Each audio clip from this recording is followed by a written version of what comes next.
Good evening and thank you for joining us. The MTR recorded a net profit of $15.7 billion last year, doubling its gains from last year. This as earlier reports said the MTR is considering issuing bonds and sell assets to facilitate its rail projects in the future. The MTR says it can handle the situation. Timothy Lee tells us more.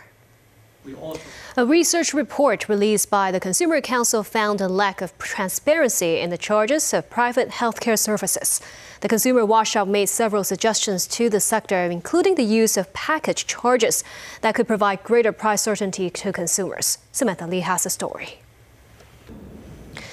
3 leaders of now-dissolved group Hong Kong Alliance in support of patriotic democratic movements of China had earlier been found guilty of not complying with a National Security Police request for information about the alliance's members and activities. The Court of Final Appeal overturned the convictions today.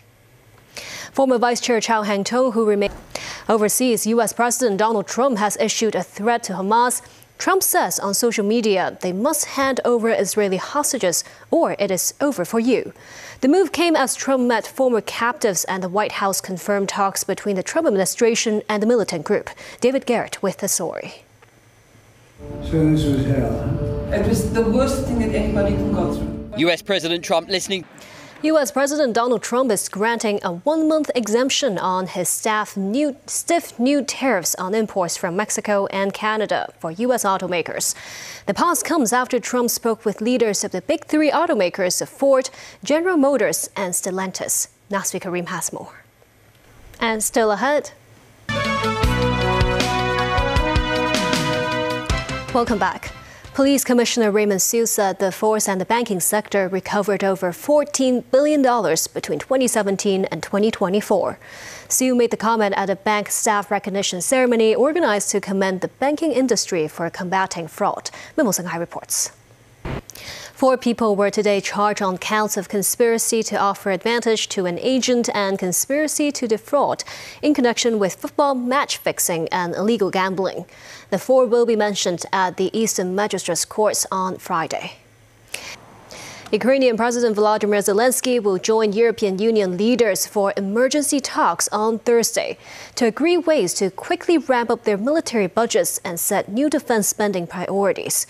This after U.S. President Donald Trump's administration signaled that Europe must take care of its own security as they suspended assistance to Ukraine. And Russian officials and lawmakers poured scorn on French President Emmanuel Macron for saying that Russia threatened Europe. They cautioned that such talk could lead the West towards the abyss of a new world war. Tracy Furness has more. In Beijing, the heads of state council units in charge of economic and financial matters held a press conference earlier today as part of the 2 sessions. Chief of China's state planner expressed confidence of meeting the economic growth targets set in the government work report for the year. Danny Zhou with details. Vice Premier Ding Xuexiang highlighted Hong Kong's distinctive status on the sidelines of the 2 sessions meetings. Ding urged the city to maintain confidence and play to its strengths and said he hopes it will continue to glow like a diamond. Danny Zhou again. Over to sports, Giannis Antetokounmpo joined the NBA's 20,000 points club as he scored 32 and his Milwaukee Bucks trounced the shorthanded Dallas Mavericks 137-107. And that's the news. Thank you for watching.